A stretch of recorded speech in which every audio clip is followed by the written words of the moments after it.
నమస్తే. Cockroach Janata party founder కొత్త statement చేశారు. ఇక పైన ఎడ్యుకేషన్ పైన పడదాం, మనం ఇక స్కూళ్ళ గురించి మాట్లాడదామని చెప్పేసి. సో ఈరోజు 3 o'clock దిశ డైనమిక్లో వచ్చింది ఒక ఆర్టికల్. స్కూల్ టీక్ కరో అని చెప్పేసి ఈరోజు నినాదించారు. అంటే ఇండిపెండెన్స్ డే సందర్భంగా స్కూళ్ళని బాగు చేయండి.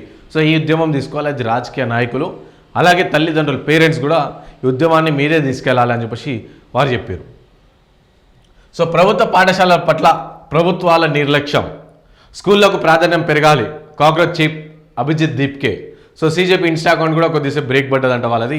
అయితే ఈ విధంగా అంటే ప్రభుత్వ పాఠశాల పైన ప్రభుత్వం క్లియర్గా నిర్లక్ష్యం వహిస్తుంది, అది మనందరికి తెలుసు. బికాస్ ఒక చిన్న ఎగ్జాంపుల్ చూసుకుంటే మనం ఏదైనా సరే ప్రభుత్వం ఏదైనా తలుచుకుంటే సెక్రటేరియట్ కట్టాలనుకో, లేకపోతే రైల్వే స్టేషన్ కట్టాలా, లేకపోతే ఇంకో బిల్డింగ్ కట్టాలా, ఇంకోటి కట్టాలి అని చెప్పేసి ఒక 3 సంవత్సరాలు 5 సంవత్సరాలు ఒక టైం పీరియడ్ తీసుకుంటారు. ఇమీడియట్గా అయిపోతాయి. కానీ ప్రభుత్వ పాఠశాలలు కట్టాలంటే ఇమీడియట్గా పనులు కావు. కొన్ని 10 ఏళ్ళు 20 ఏళ్ళు 15 ఏళ్ళు పడాల్సి వస్తుంది. అంతేందుకు ప్రభుత్వ పాఠశాల విషయం వదిలేసాం, చాలా దూరం వదిలేసాం. ప్రభుత్వ పాఠశాలలలో మహిళలకి ప్రాపర్గా యూజ్ చేసుకోవడానికి టాయిలెట్స్ కట్టడానికి కూడా టైం ఉంటుంది మన ప్రభుత్వం దగ్గర.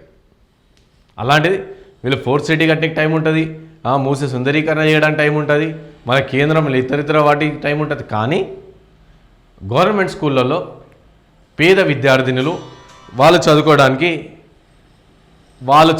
ప్రాపర్గా ఫెసిలిటీస్ ఉన్నాయి. వాళ్ళు యూజ్ చేయడానికి బాత్రూమ్కి సంబంధించి బాత్రూమ్స్ కూడా ప్రాపర్గా ఉన్నాయి. అంతేందుకు వరంగల్లో ఆయుష్కి సంబంధించిన కాలేజెస్, సో అందులో 200 మంది మహిళా డాక్టర్లకి కేవలం 2 వాష్రూమ్స్ ఉన్నాయంట. డాక్టర్లు పీజీ చేస్తున్న విద్యార్థినుల పరిస్థితి అలా ఉంటే, so 1st class 2nd class 3rd class చదువుతున్న వాళ్ళ పరిస్థితి ఏంది? రైట్, ఒకసారి డీటెయిల్ చూద్దాం. ప్రభుత్వ పాఠశాలలకు ప్రజలు రాజకీయ నాయకులు మరింత ప్రాధాన్యం ఇవ్వాలని కాంగ్రెస్ పార్టీ చీఫ్ అభిజిత్ దీప్కే కోరారు. స్వతంత్ర దినోత్సవం సందర్భంగా మహారాష్ట్రలోని హింగోలి నుంచి స్కూల్ టీక్ కరో ప్రచారాన్ని ప్రారంభించారు.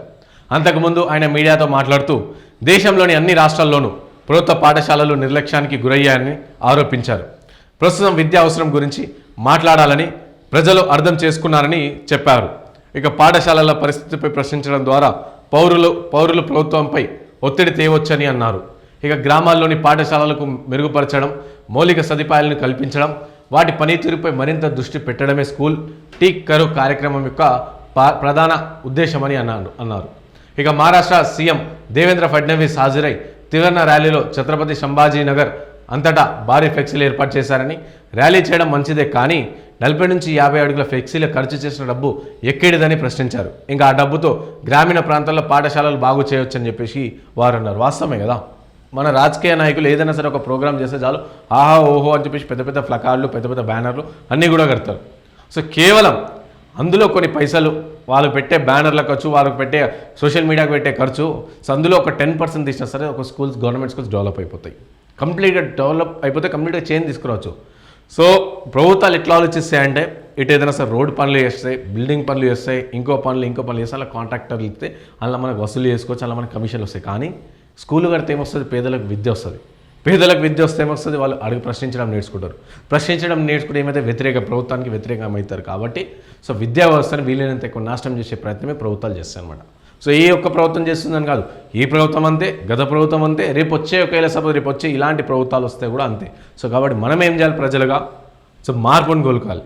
సో మార్పును మళ్ళీ ఆ ముసలోళ్ళకో వాళ్ళకో వీళ్ళకో కాకుండా ఎవడైతే ప్రాపర్గా పని చేస్తారో, ఎవడైతే ప్రజల పట్ల ఆలోచిస్తారో, ఎవరైతే ప్రజల పట్ల చిత్తశుద్ధి ఉంటో అలాంటి వాళ్ళని ఎన్నుకుంటే బాగుంటుంది.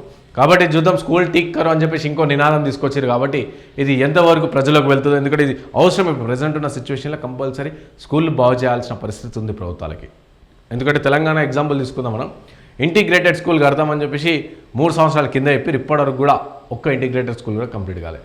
ఇంకెప్పుడు అయితే మళ్ళీ సో ఈ కాంగ్రెస్ ప్రభుత్వం కంప్లీట్ అయిపోయినాక మళ్ళీ నెక్స్ట్ వచ్చే ప్రభుత్వం అప్పటికైతే. సో ఇంటిగ్రేటెడ్ స్కూళ్ళలో అంటే ఈరోజు వచ్చిన వార్త 3500 మంది విద్యార్థులకు సరిపడం ఆ విధంగా కొన్ని స్కూల్స్ కడతారంట. ఫస్ట్ 200-300 ఉన్న గురుకులాలకి దిక్కులేదు, అందులోనే ఫుడ్ పాయిజన్ అయ్యి పిల్లలు ఆగమామైతే ఇబ్బంది పడతారు. 200-300 విద్యార్థులే మీరు మెయింటైన్ చేయలేకపోతున్నాయి, ప్రభుత్వాలు కావచ్చు లేకపోతే ఈ పాలకులు కావచ్చు. సో రేపు 3500 మంది విద్యార్థులను ఎట్లా మీరు మెయింటైన్ చేస్తారు? ఎట్లా మీరు మంచిగా చేస్తారు? ఇలా ఒక 150-200 మంది ఉంటేనే ఫుడ్ పాయిజన్ అయ్యి విద్యార్థులను ఒకటేసారి అస్వస్థతకు గురై హాస్పిటల్లో పాలవుతారు. అలాంటి 3000 మందికి ఒక్కసారి జస్ట్ ఇమాజిన్. 3000 పడకల గవర్నమెంట్ హాస్పిటల్ కూడా లేవు. సడన్గా ఒకవేళ పిల్లలకి ఏమన్నా అయితే సడన్గా హాస్పిటల్ తీసుకోదామన్నా సరే లేవు. కాబట్టి ఇప్పటికైనా సరే ప్రజలు ఆలోచించాల్సిన అవసరం, నెక్స్ట్ రాబోయే ఎలక్షన్లో మనం ఎవరికి ఓటేస్తున్నాం, ఎందుకు ఓటేస్తున్నాం అని చెప్పి ఆలోచించి ఎన్నుకోవాల్సిన అవసరం ఉంది.